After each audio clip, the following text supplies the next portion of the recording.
Hey, shout out from thepit.com, folks. This is the old Rucker. I've joined with a couple of friends today. This is going to be a great show. A little bit of a teaser. I haven't done one on illicit drugs before. We've done alcohol and some other things, but this is going to be a little bit different. Plus, our guest today is looking to, he's facing some federal time. And we'll get into that later, but it's interesting, his journey. And another part of this that's kind of interesting is that I actually have met him a few times before he started recovery. And when I found out he was in recovery, well, here he is. But we'll get into that in a minute.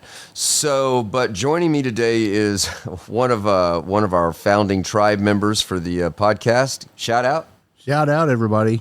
Sloan here. Yeah, and Sloan and our guest actually have a history, so this is going to be a fun show. So without further ado, let me introduce. I'm gonna turn it over to you, Sloan. Okay, shout out to everybody out there. Me and this guy go way back, and we can tell a lot of war stories. So hold on to your seats. This is Johnny P. What's going on? Go ahead and tell him what's up, Johnny. Afternoon, folks. Well, today I've got 1,219 days clean and sober after 51 years in my addiction. That's amazing. That is amazing. I have to interject. I know this is the last time I saw you. If I remember correctly, first of all, you were very skinny, and I'm looking at a guy like right now that is not skinny. You're not fat, but you look like you put on some meat. You had long hair, and now of course it's shaved. You've got a beard going on, which you didn't have then. And you've got a shiny Vulcan out my driveway. It looks great. But the last time I saw you, very skinny, long hair, you were selling some things out of your trunk, and I'm like, I'm not interested, but thanks anyway. I got to go. Right. Does that sound familiar? That's totally right on the money. I just moved back from Texas when I met you, Bob. Had reconnected with Sloan after many years, and I was buying and selling storage units to make a living and doing pretty good at it.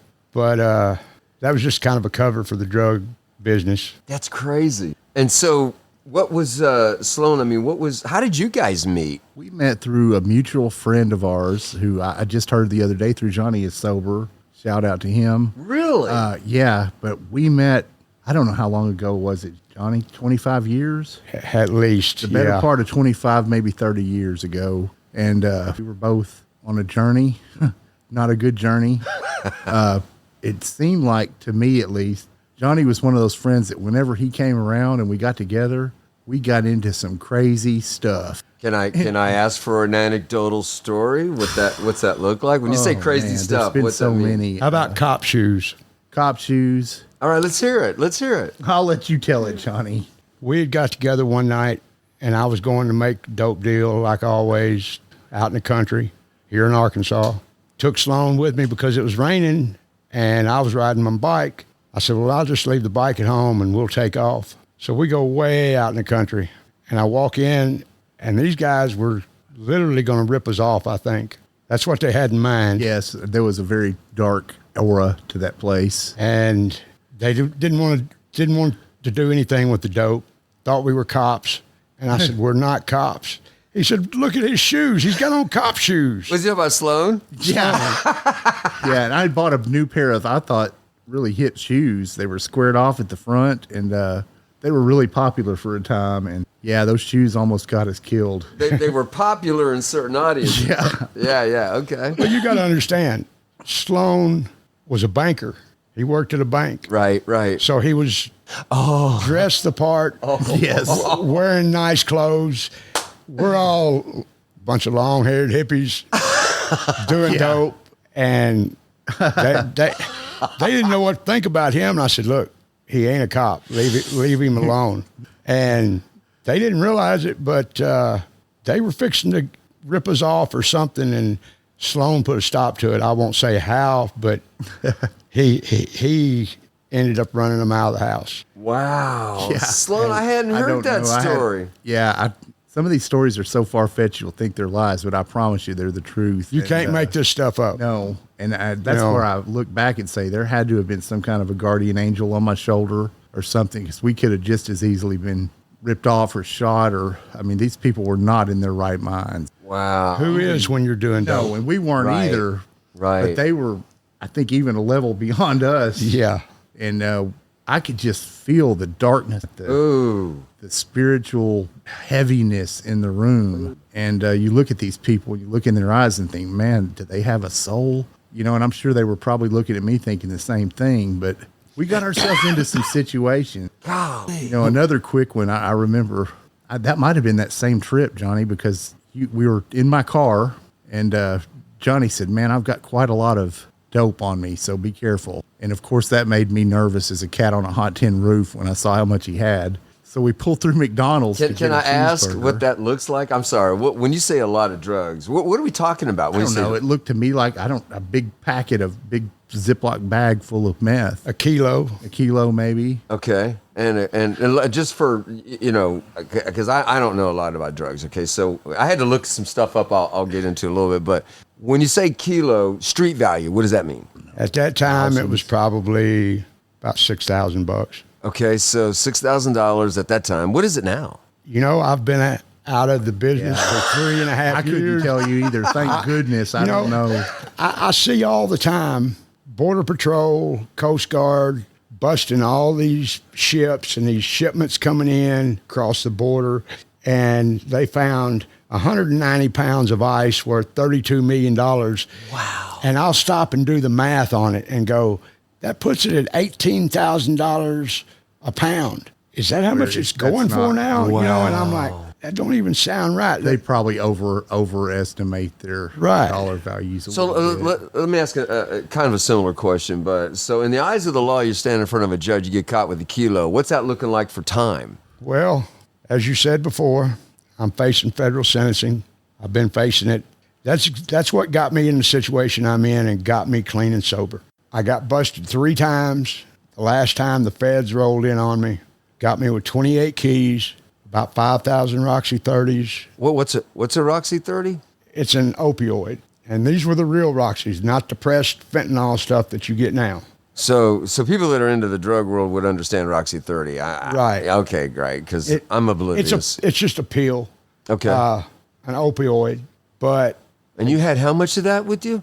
almost 5,000 of them. Oh, and how many kilos of meth? 28, almost 60 pounds. Wow. We're going to come back to that, but Johnny, give me a snapshot view of your youth. What was it like being Johnny as a kid?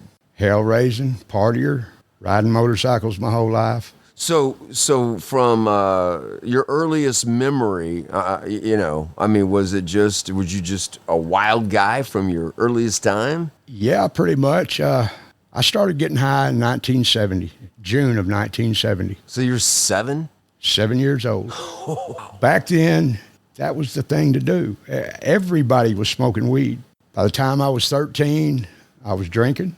Somewhere around 14, 15, I was doing heroin. I ended up going to prison, spent 2 years there the first time, and kicked the habit of heroin while I was in prison. And I would never go back to it in my life. I've never done it since that day. I would end up going back for 9 years over drug charges. I got out in 1989, the whole time still doing dope, still smoking weed, still doing speed. It's the only thing I ever knew. I mean, I worked a full-time job. I kept money coming in legally, and I'm telling you, anytime you do that, anything that you get from ill-gotten gains, you will not keep. You will not appreciate. You will not take care of it. You will never keep it. Somehow or another, for example, about 3 weeks ago, my girlfriend was mowing our front yard on a Sunday afternoon. She stopped for a few minutes, literally 3 to 4 minutes, and came in the house, and our lawnmower got stolen from the front yard. That was one of the last things that was bought with dope money back in 2021. While I was in jail getting ready to be released to RCA Williamsburg and start my recovery journey. I got busted the last time, February the 23rd of 2021. Went to Lone Oak County. Literally 2.5 months went by, and I woke up one day feeling all weird. Could not figure out what was wrong. By the end of the day, I realized what was wrong. I was straight for the first time in 51 years. Literally no dope in my system of any kind, no alcohol, nothing. And I realized I was facing 20 to life in federal prison on 37 charges. And for a few minutes, the thought went through my mind of tying a sheet around my neck and jumping off that second tier.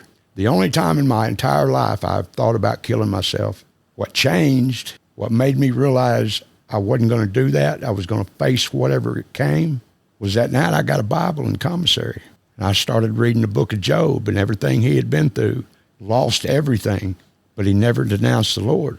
Now, I grew up in a Christian background, and I've always held the Lord close. I've been an ordained minister since... What? Yeah, since November of 81. How, I'm just curious, how are you an ordained minister peddling keys of dope, meth, and Roxy's? How does that? You've heard the old adage, the Lord moves in mysterious ways.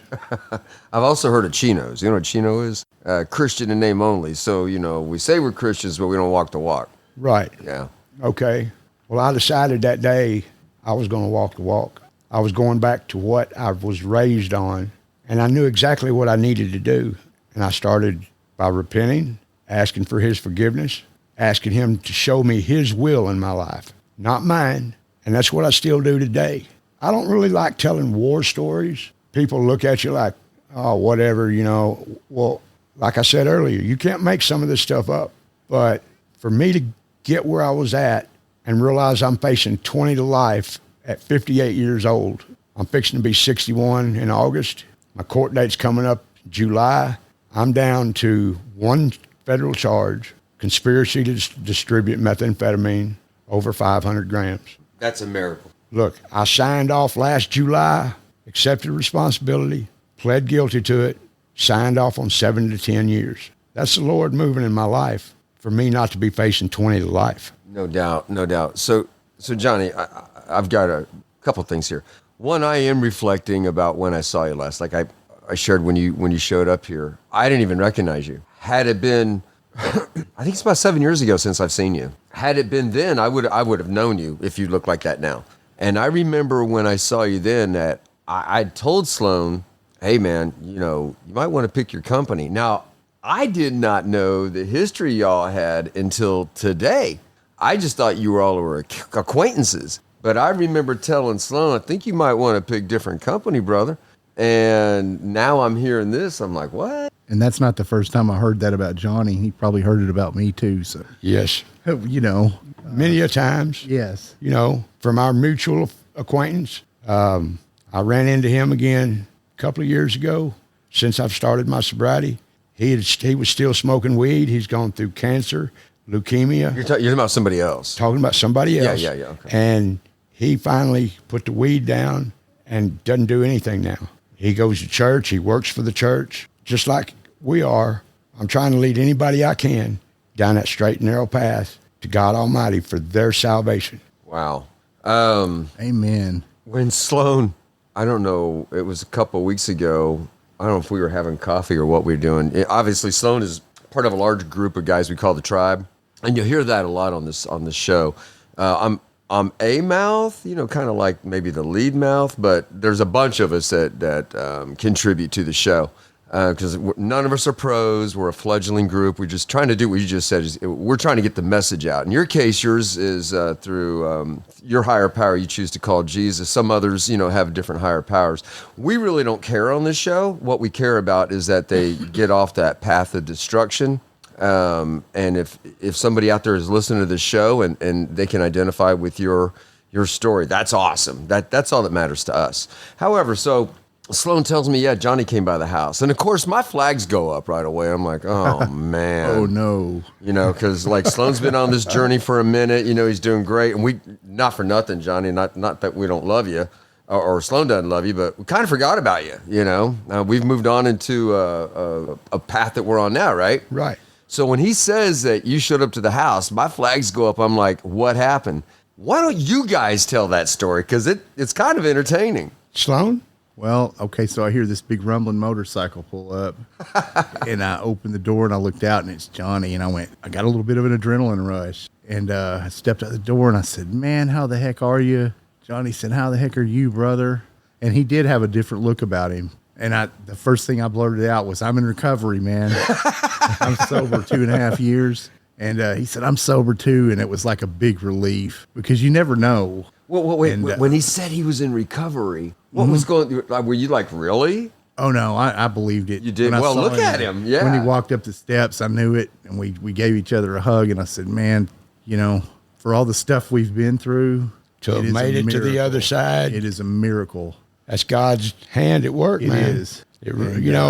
I still remember you told me it was August the 7th, 2021. It was. Okay. Yep. Mine is 2/23/21. Okay. It took me getting locked up to do it. It doesn't matter how you do it. Doesn't. Yeah.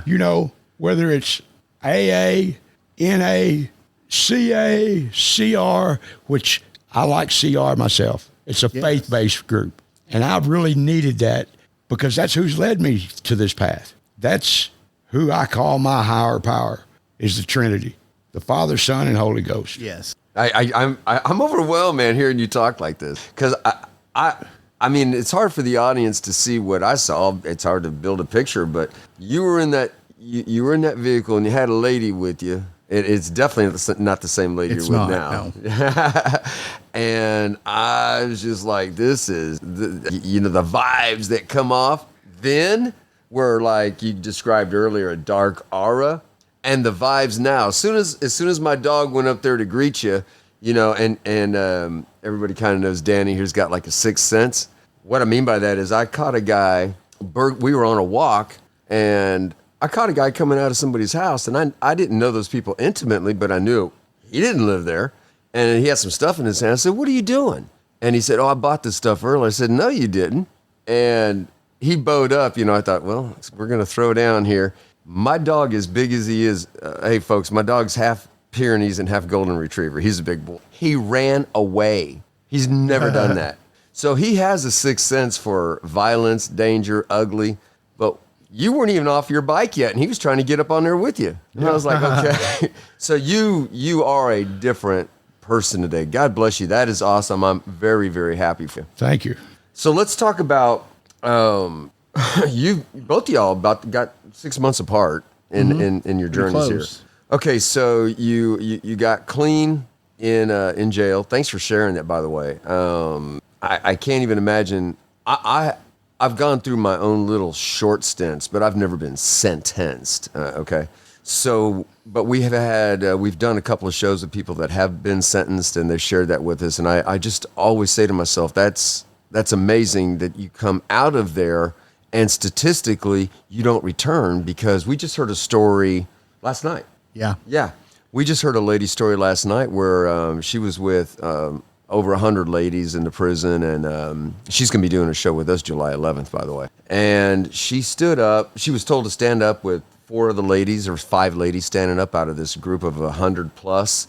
And whoever was speaking to the ladies said, statistically, you 5 ladies will make it. Or 5 people. Look around, because most of you will be back. And we hear that repeatedly. I don't like statistics. I think we can beat the odds, but they are what they are. I mean, evidence demands a verdict, right? But you're out. You're facing these charges, but the charges are just the way you come across. It's like, yeah, okay, whatever. They've been reduced. I know God's on my side. I did my time. I'm not going back. Now that we've said all that, how do you keep your head in the game? The squirrel cages from, like you, Sloan, said when you saw Johnny, you got an adrenaline rush, the past hit. How do you keep those ghosts from messing with your brain when they come up? Do they come up? They come up all the time. I'm not tempted to use. He's taken that away from me. I'm good as far as that goes. I will never go back to that lifestyle. What you're talking about, the exact way I describe it and have been describing it for many years, is psychological warfare. That it's in the back of my mind that I've got court. When I was in jail, I had 8 court dates that I missed because they didn't take me to court.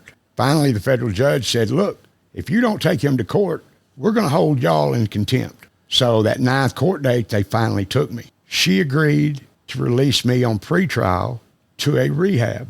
I got released July the 1st of 2021 after 4.5 months. and I had to be in RCA Williamsburg by 2 o'clock that afternoon. I ended up spending until November the 9th of 2023 at Williamsburg. It did several things. It kept me accountable. It got me a job at the hospital where I'm still working. It taught me a lot. The 12 steps of AA is what I started working on. And after about a year in that program, going 3 and 4 times a week, I still work those 12 steps today, sometimes multiple steps a day. But every time I would go to a meeting and say something about God, they would tell me, hey, go easy on that God stuff, especially with the newcomers. Be easy with that. You'll scare them off. And I'm like, I can't do that because that's who led me down this path. That's who walks with me every day. You know, you get that feeling when you wake up at night and all these thoughts go racing through your mind and you have trouble going back to sleep. I figured out how to counter that. I tell the devil to go away, that I belong to the Lord. I'm a son of God, a brother to Jesus Christ. You can do me no harm. Go away, devil. The Lord will knock you back into the pit you came out of. Amen. Usually by the time I say that, if I'm not back asleep by the end of it, I'll start singing, God, you're so good to me. And by the time I sing a couple of verses of that, I'm back asleep until the alarm goes off. NA was the same way. I'm not knocking these programs, but NA, they wanted to tell war stories. The only time I like to tell war stories is just to let people know I've been there. Like I say a lot of times, you can't make this stuff up. No, you earned your seat. You know, so CA was kind of the same way, and that's where I fell in with CR. Okay, so let's just, some of the audience may not understand these acronyms. AA is Alcoholics Anonymous, NA is Narcotics Anonymous, CA is Cocaine Anonymous. Cocaine Anonymous. SA is Sex Anonymous, but you didn't get into that. And CR is Celebrate Recovery. And then there's a bunch of other faith-based 12 steps that are out there. There's another one. We had a guest on the show here recently, and I just don't remember the name of it, but we need to put a resource page. Yeah. So the SA, I did go to that once. Oh, did you now? Yeah. Should have had you on the show last week. So doing dope, sex is a big part of it. But when I went to the SA meeting here in Arkansas, I think there was one girl and about 15 or 20 guys. And I said, no, I'm not going back. And then I got to thinking about it. The only reason I went was trying to find women. So I'm not like that anymore. Yeah. He removed all that stuff from me, those people, places, and things. You know, it's like when Sloan and I saw each other again, I wasn't going to try to lead him down that path. I went to see him because I knew he was sick, been going through some problems with his health, and I had just reconnected with another one of our old friends that rides motorcycles. I couldn't tell you if he's clean or not. Who you know as well, Bob. I just put the dots together, yeah. So his cancer has come back. He's fixing to go do stem cell research. We took a couple of motorcycle rides together, but just to play it safe, I never would go back in his house. I was like, it's not that I would be tempted because I could walk away from that. I don't need the hassle. If I was somewhere there is dope and the law pull up, they're taking me straight to jail and I won't get out. Right. You know, that makes sense. So you have a toolbox. You just mentioned one of them is avoid people, places, and things. I get that. That's great. And I'm happy for your faith. I see a lot of guys that have gotten out. They found their faith in prison, or they found their faith anywhere else. And sooner or later, for whatever reason, they start waning away from that faith, and they find themselves picking up their old habits again, and then, boom, they're back in the smack again. So in your case, tell me what your maintenance program looks like. What do you do to maintain your recovery on a daily, weekly, monthly basis? What's that look like? What's Johnny's recovery journey look like, maintenance program? As I said before, I do a lot of the steps on a daily basis as I need to. If I need to make amends with someone, that's like when I saw Sloan that first time, I told him I'm sorry for anything that I might have done while we were doing dope. Was that your purpose of visiting him that day? Was to go that to was make amends? part of it. Okay. Part of it was just checking on him. We'd always been close friends. Oh, I see. And I hadn't seen him in a few years. Did you know he was in recovery at that time? No, I did not. What was going through your mind when he said that? I was going to try and spread the love. That's awesome. Okay, so another part of my reason for going that day was I had court coming up within just a couple of weeks' time. I still don't know what they're going to do to me. Now, my everyday journey, Monday nights I go to CR. My uncle lives with me and my girlfriend. He will be 90 the 20th of July. His health has been going down. So I try and take care of him, take care of the house, take care of my girlfriend, my dog. But in all of that, I try and give back to anybody. I've started my own group on Facebook, Addicted to Sobriety. There's not but about 68 members. And there are a lot of people that I know that were out there that have gotten clean and sober, that I've grown up with. Step 12, not just service work. You got to give it away to keep it. So I try and do that.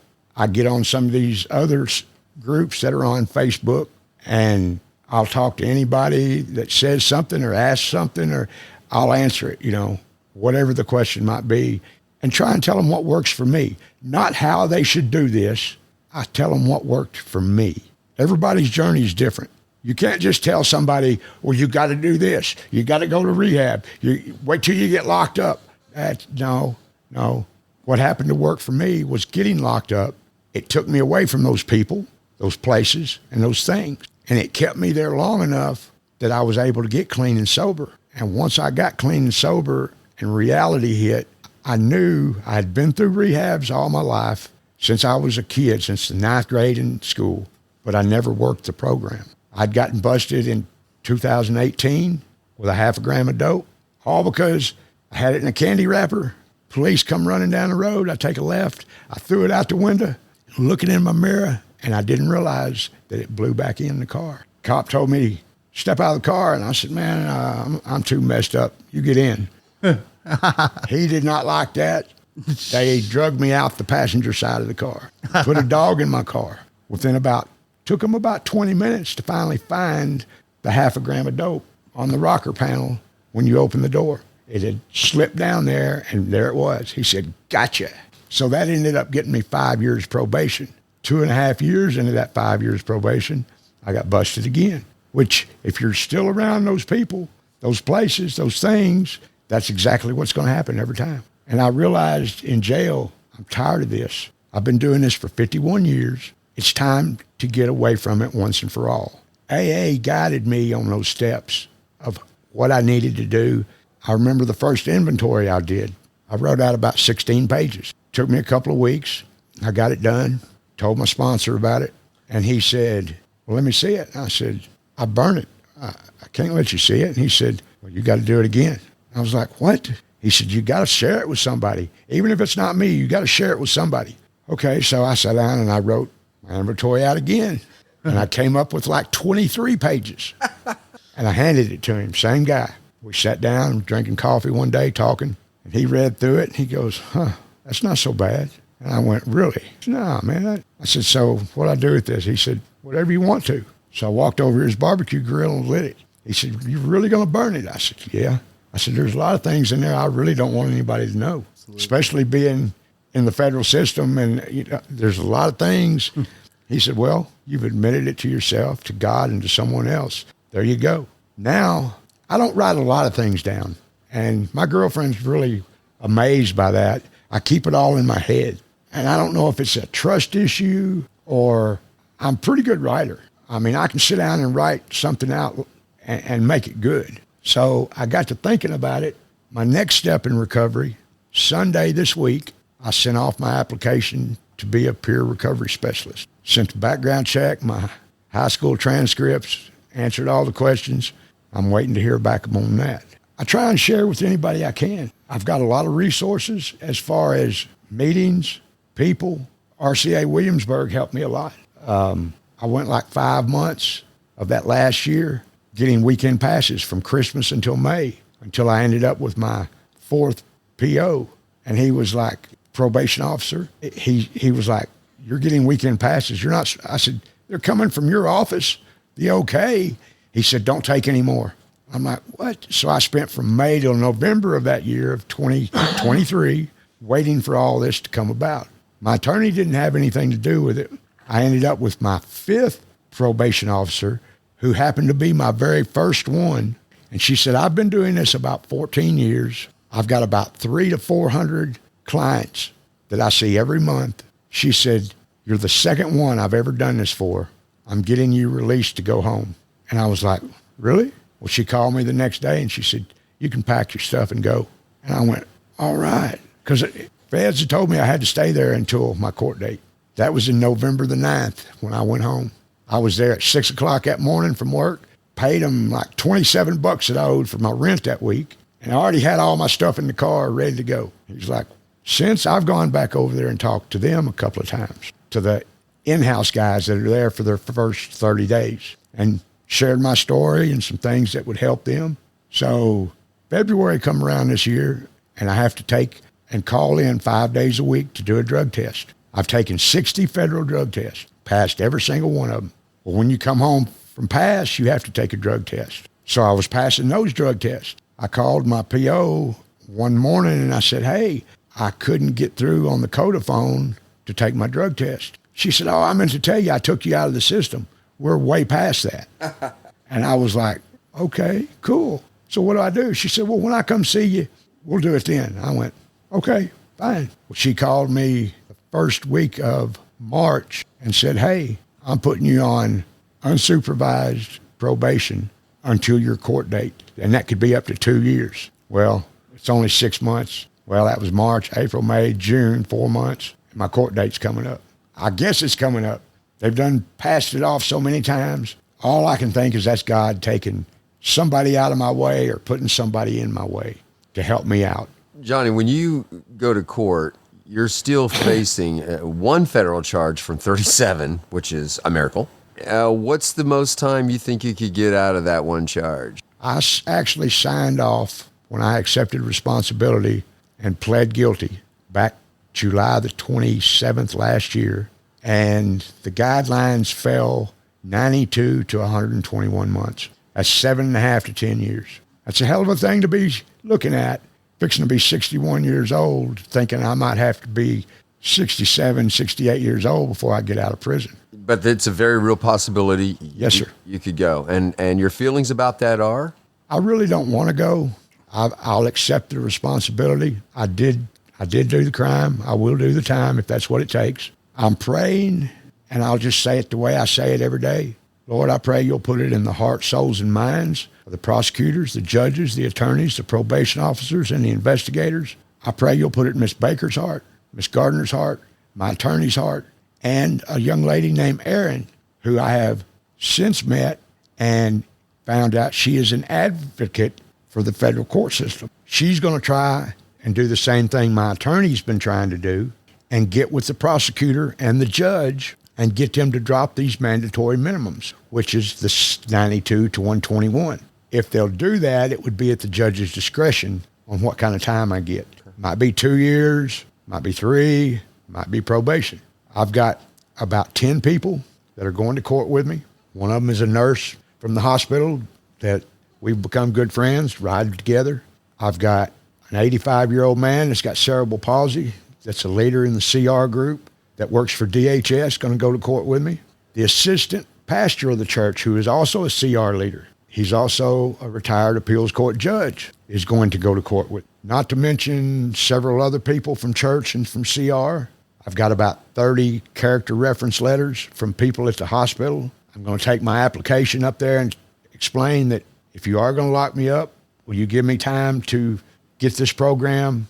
It's a 4-day class you have to take and get this peer recovery specialist. They actually call it a PIT, peer in training. That'll give me something I can do and help people down if I go down. I'm not going to stop this program. I'm not going to stop my recovery.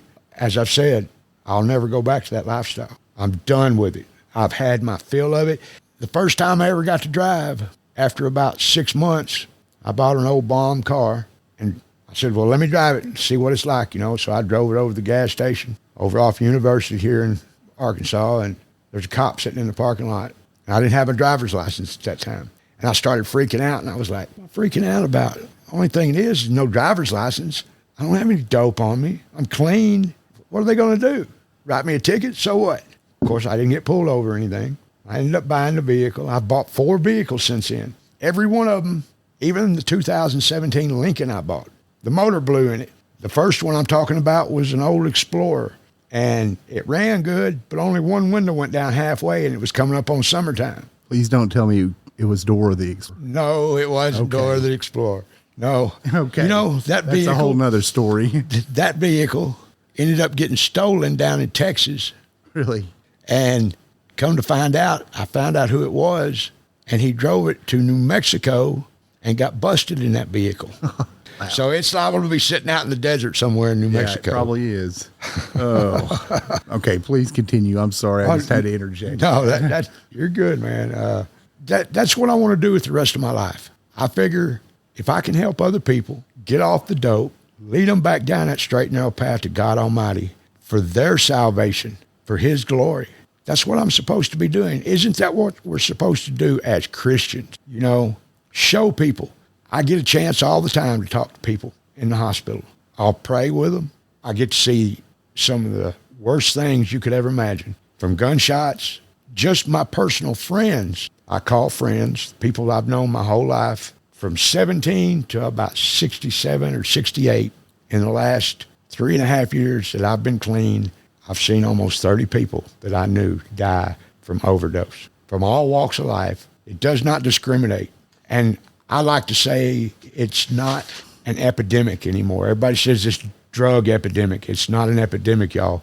It's an apocalypse. It's taken people of all ages from all walks of life. The 3 most important things to me in my life anymore, the top 3. Somebody once asked me what number 1 thing was, and I said, well, I'll give you the top 3. My salvation. Without it, I can't have my sobriety. Without my sobriety, I can't have my family. Everything else in life falls way down the line past that. Those 3 things keep me going every day, because that is the most important thing to me in my life, is my salvation.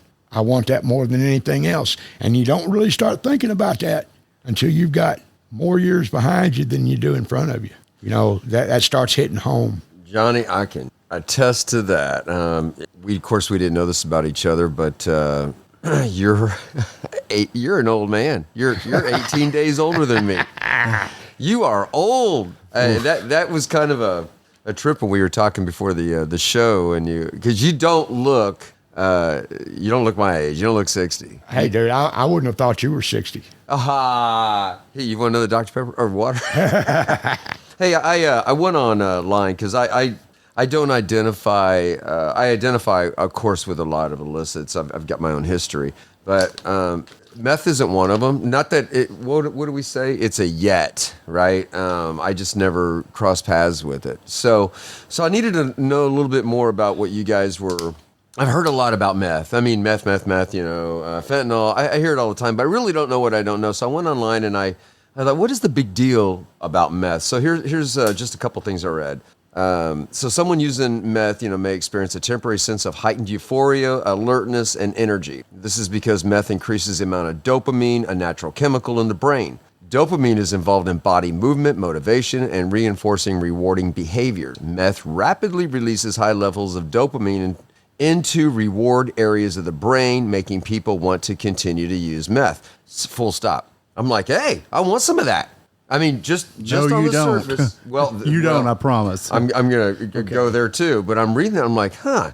And then I read on, meth not only changes how the brain works, but also speeds up the body's systems to dangerous, sometimes lethal levels, increasing blood pressure and heart and respiratory rates. People who repeatedly use meth may also experience anxiety, paranoia, aggression, hallucinations, and mood disturbances. Okay, I'm like, I'm not so sure I like this meth thing. And then the short-term effects. Increased blood pressure and body temperature, faster breathing, rapid or irregular heartbeat, loss of appetite, disturbed sleep patterns, or nausea, erratic, aggressive, irritable, or violent behavior. I'm like, man, this is going downhill for me. And then the long-term effects. Chronic meth can lead to many damaging long-term health effects, even when people stop taking meth, including permanent damage to the heart and brain, high blood pressure leading to heart attacks, strokes, and death, liver, kidney, and lung damage, anxiety, confusion, and insomnia. I've heard that some meth guys can stay up for days, weeks, maybe. But other than that, it's great. What was the last part of this? Paranoia, hallucinations, mood disturbances, delusions, or violent behavior. Psychotic symptoms can sometimes last for months or even years after meth use. Whoa! Intense itching. I say that again. Intense itching, causing skin sores from scratching, premature osteoporosis. Oh gosh, there goes my G. Osteoporosis and severe dental problems. Okay, so we have ran into people in recovery that have these marks on their face that are self-acclaimed former or present meth users. And so I see these ridiculous marks. Like, during hallucinations, you just scratch them out. What is that from? They think there's something in their skin. They try to dig it out. Oh my gosh. You know, you get hyper focused on something like that. And then I remember one time, as an example, I asked Johnny if he had a tool belt, and I said, "Can I borrow your linesman's pliers?" Because I really did have a pimple on the end of my nose, and it was hurting. And I took them in the bathroom and squeezed my nose until it popped. And I remember Johnny coming in the bathroom and reaching both his arms around me from the backside, picking me up and carrying me out of the bathroom. And he said, "Anytime you have pliers in the bathroom, you're about to disfigure your so-and-so face. Wow. So don't do that." And I was like, "Thank you, man." And you don't know it, though. You don't know you're doing it, really? Sounded like a perfectly great idea at the time.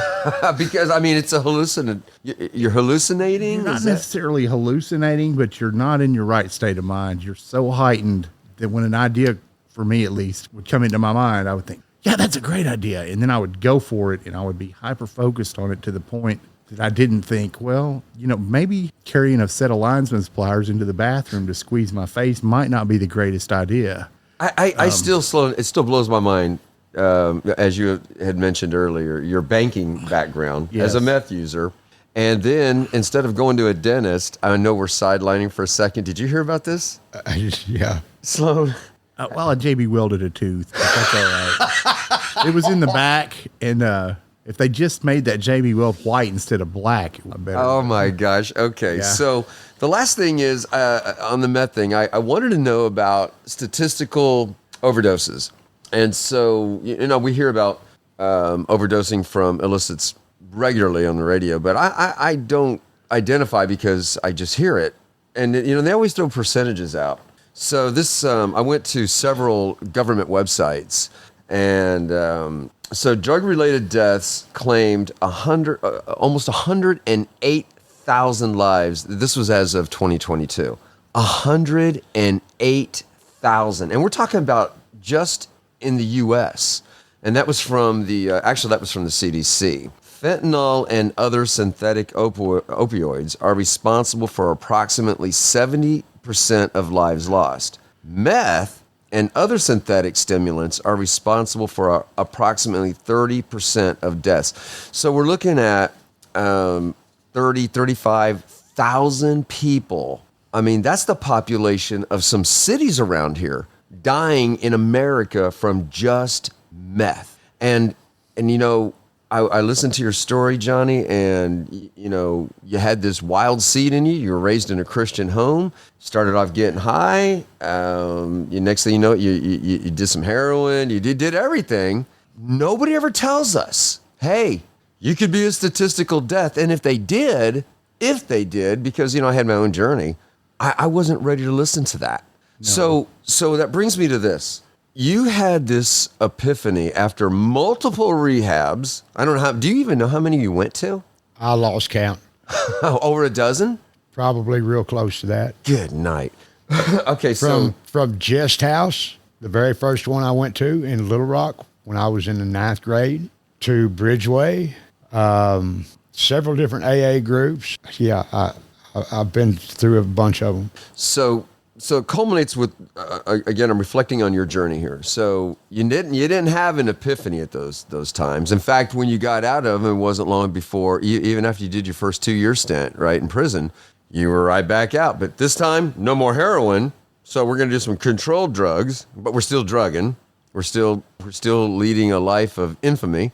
And then you, for whatever reason, and you had said this too, everybody has their own journey. right? So we don't know when those epiphanies come, but they do come. I have seen so many people. I was just counting up some. You had mentioned over 30 people you knew. I think you said 30 that had died from overdoses. Somewhere around that number, yes. So just in recovery, while I've been living in this area, 12 people, not overdosed. Only one. Well, I don't want to say his name, but he was actually a friend of ours, and he went back out. Was doing the deal, but he went back out and he died. But 12 people that I know from living in this area, only one, maybe in two, but 10 of them at least died sober, clean, and of course that warms my heart. But then I think about the people that went back out, and this is kind of where I'm going with this, and this is why I kind of zeroed in on where you're at. People that relapse. In my guess, I didn't read this on Google or anything. Just my observation is first thing is they have to have a program. They have a program. They have an epiphany and they get in a program. You mentioned a sponsor, 12 steps, regardless of what group you're in. You had a program, and then it culminated with your 12th step experience, your spiritual awakening. That to me means that you went from just having a program to having a passion and a purpose. So whether you go to prison or not go to prison, you're looking to get this would you call it PIT? Peer Recovery Specialist. PRT, okay, Peer Recovery Specialist certification, okay. And I applaud you for that, because the cynical mind, I have a cynical mind. I mean, most of us do. Most of us have, especially in recovery, have trust issues. So I'm always wondering, what's it going to take for somebody to go back out? Are they going to pass a test? They're going to fail a test? So your toolbox is people, places, and things. I don't do that. I'm not going to put myself in a situation that's going to garner a challenge. There's no need for it. If somebody wants some help, you come on my turf. You probably you didn't mention this, but I think indirectly you did by going to the 12-step meetings that you go to. You have a group of people you affiliate with regularly. You started a Facebook page. What'd you call that? That's a group, Addicted to Sobriety. Addicted to Sobriety. So you're working a program, you have a passion and a purpose. I would say, on the outside looking in, really, Johnny, because I'm just reconnecting with you and having only known you briefly in the past anyway, but no offense, but my people, places, and things, I stay away from people that are active. And you clearly were in your throes, and hey, I gotta leave. But now you're here, and as far as I'm concerned, you're part of the tribe, because you're walking the walk, all right? And that's what we do here. Yeah. There's no judgment. Love and tolerance is our code. Doesn't matter to us what your faith is. Like I said, some of us in our tribe, they really don't have the higher power that you do. We don't care. We're never going to shut you down on the God thing. Absolutely not. We don't do that. You can't. That's right. Thank you. Amen. Go ahead, try that. But no, that's when you see me bow up, right? We don't do that. I don't know what group you visited, but a lot of our little meetings we have are not quote unquote AA sanctioned, but right here in this very room, we have a great recovery meeting every Sunday morning, and we talk about God a lot. Yeah. Well, to have a recovery, what do you got to have? You got to have a higher power, and I call it God. 2 or more people. Yeah. Amen. Yeah. More people with a little bit of sobriety, or one day. So I wanted to stay that way. I wanted to finish this line of thinking with everything I just said, including up to all those people that gave you those references and spoke for you and did those miraculous things, including cutting your to non-supervised probation. You had to earn that. Now, granted, you give credit to your higher power. You've made that very clear. I applaud you for that. But you had to do the work. Pat quotes a lady, and I give him the coining for it. God will move mountains, but we got to bring a shovel. That's right. Because if you don't do the work, nobody's going to do it for you. It's the same way with getting clean and sober. You have to want. And I got to look at it and realized I've done enough of this in my life. I'm tired of it. It's time to grow up. It helped me face a lot of demons from my past, from my childhood. One of those demons, to tell you a little story here. I guess what started my drug use at such an early age, I was named after my dad, first and last name. Him and his wife, my stepmother, caused me to leave home at 13. We didn't talk much over the years. I told him when I was about 25, I said, look, I've been calling you and calling you and calling you and talking to you over the years, but you don't ever reach out and talk to me. I'm not reaching out anymore until you reach out to me. He never reached out to me. The next time I would see him, I was 47 years old when my grandmother passed away, and I saw him at my funeral, at her funeral. So to back up a little bit, when I was 42, I'd gone to a Christmas party at my grandmother's house, and he was there, and so were my little brothers. Now there's 5 of us brothers, and my dad and his third wife is there and takes a photo of all the boys and my dad. Well, I got that photo a couple of months later, and I happened to look at it. We've all been taught to pick out the different thing in the photo. The different thing in the photo was me. And I went, what is up with it? So I took it to my grandmother at the time. I said, what's up with this photo? I don't look like any of them. She said, come here and sit down. Come to find out, my mother got pregnant with me when she was a senior in high school by an Air Force guy that had a family already. And because of that, he didn't want anything to do with me or her anymore. I never got to meet the man.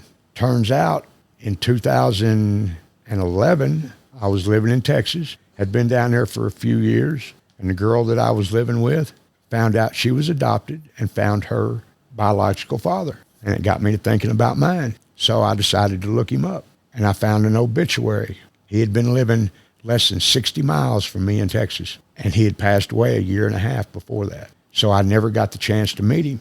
I've still got that obit with a list of all my brothers and sisters from another state. And she said, well, why don't you go meet him? And I was like, no. If he was still alive, yes, I probably would. But him not being here to defend himself, why would I go break up that home? I've lived with it my whole life. I can live with it now. And it just seems the right thing to do, the right way to do it. What would that do? That wouldn't help me. It wouldn't help them. Destroy their family, have them at each other's throats, have them mad at me.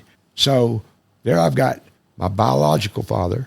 And then I've got, for some reason, my mom was married to somebody with my name, and they named me after him. Almost seems cruel. Why would you name me after somebody that's not my dad? And then I've got another dad who my mother was married to until she passed away 4 years ago. So I had to face all them demons. I had to figure out how to cope with all of this until I finally got it out and said something about it and actually worked the program, working the steps on a daily basis. I couldn't move forward. I couldn't start liking me. All my life, as men, we shave. We look in the mirror every morning. But while I was in my addiction, I don't think I ever looked myself in the eye.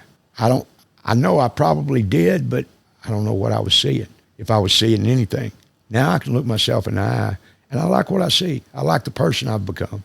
I like helping people, hence trying to lead anybody I can to recovery. And you do that by, just like with the gospel, you got to walk that walk. You got to show them what you've done. You can't tell them you got to do it this way. You've got to let them figure it out for themselves. If you're doing dope and you come around me, I'm going to tell you to leave. Come back when you're straight and you don't have any dope on you and you're willing to talk and listen. Same way with an alcoholic. Can you talk to an alcoholic that's drunk and get him to listen to you? He's not going to listen to a word you say. Come back when you're sober, talk to me, and we'll discuss this, and I'll show you what I've done. You got to have something to be accountable for. You've got to have somebody helping you in that direction. Otherwise, you're going to muddle the waters. So on our resource, on our website, shoutoutfromthepit.com, there's a resource page. We have resources on there, and so feel free to, anybody listening to this, go to those resources. If there's one missing, there's also a message board. Send it to myself or Redbeard, my partner. Remember, he's the brains and I'm the mouth. We'll make sure, we'll vet the resource, find out what we can about it, and then we'll put it on the resource page. So coming back to this topic, so Johnny, you're obviously talking about in a program. We've got to, a lot of people are going, steps, what does that mean? Well, they'll find out when they get in the program, but the steps have a lot to do with recognizing that we have a challenge, recognizing we have some demons, some past that we got to deal with, recognizing that we need a guru, and I use that loosely, but we need a sponsor, as you called it earlier, somebody that can walk this program. And we'll find those people in those 12-step programs that will help us, right? There's people that have been walking this journey for a long time, and they'll share their experience, strength, and hope and get you on your path. Ultimately, that's just working a program. But in order to not go backwards, we have to continue to work the program under a maintenance, build our toolbox, and the toolbox is going to be, shared by a lot of people, but there are some tools in there that'll be unique to the individual on the journey, and a higher power. You've more than made that abundantly clear who your higher power is, but nonetheless, we need something larger than us. Some people just want to call it the creator, and I'm fine with that. But something that's larger than us, and then finally a purpose. That spiritual awakening. What am I going to do with this? You said it earlier. I can't keep it unless I give it away. So culminating all that, it comes down to this. It does take some work. In recovery, they talk about promises. I would say your promises are kind of clear. Not all of them. You haven't shared all of them with us, but one is you are not afraid to look over your shoulder. You're not afraid to look in the mirror. You like what you see. You're ready to face this federal crime and do the time. And whether you go or not go, we mentioned that earlier. You're prepared for that stuff. You have a beautiful motorcycle sitting in my driveway that if you choose to leave it there, I won't hold it against you. I love that bike. As soon as he pulled it, Danny was like, I'm getting on, So anyway, but everybody will face promises come true. Some quickly, some slower, but they come. Johnny, as we close out this show, I've just kind of reiterated a lot of the stuff that you shared here. What would be a final takeaway that you would want people to know about recovery? It's a blessing to not have to live that way. I always thought that was the only way to live because that's the only thing I knew. I never worked the program years before.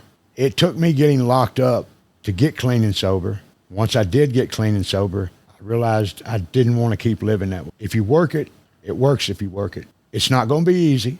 It's not going to be like you'll never have a problem again in your life. I face problems every day. As I call it, psychological warfare. All this is on the back of my mind for the last 3.5 years. These leading up to court dates, this is the third one in 3 months. As it gets closer, my girlfriend tells me, you're getting a little edgy. And yeah, baby, I know I am. Just hang with me. We don't know what's going to happen. The only one that knows is God. I know no matter what happens, he'll walk with me through it. He may not take me out of it, but he's there. That's where I find my relief at. That's the thing that gets me through every single day. I still get up.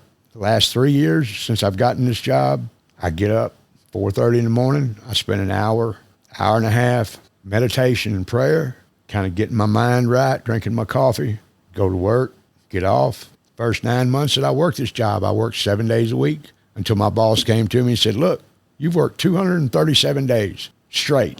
Take the weekend off. I was like, well, I don't want to take the weekend off. I mean, that kept me in my sobriety. That kept me occupied in doing something productive. It kept a good income coming in. I'm down to 5. Well, I worked 6 days this week, but I've always had a good work ethic. I've just changed professions. I'm going to become, I've changed professions wholeheartedly from a hopeless dope addict to a dopeless hope addict. Oh, wow. All right. I like that. Oh, what a great tagline. So I got that from an old biker that I saw his testimony, and that was what he said at the very last, and that has stuck with me for That'll 2 years. Stick with me. I like that. So it is possible. I become a peer specialist. If it's now or if it's when I get out of prison, I figure I'll be old enough that I can still do something. I've always said I'll work till I'm 83, fall over dead, and call that retirement. So I've got another 21 years left. My grandmother, she used to say, you're never too old till you're dead. And I was like, I never did that. But there's a whole story behind that. I'll share that another time. So I'm going to bring us to a close here. Johnny, I am so blessed that you came and shared your experience, strength, and hope. Thank you for having me. This has been not just some of the shows I've done with people I really don't know. I really didn't know you, but I can say I saw you in the day several times, and looking at this this new creation sitting across from me. You are truly, anybody in recovery is a miracle. I'm going to say that, but I don't want to, dilute the word miracle. But brother, you are a miracle. Well, wow. Okay, so Miracle. I'll say this. Miracle. God left me out there in my addiction for 51 years. He did it.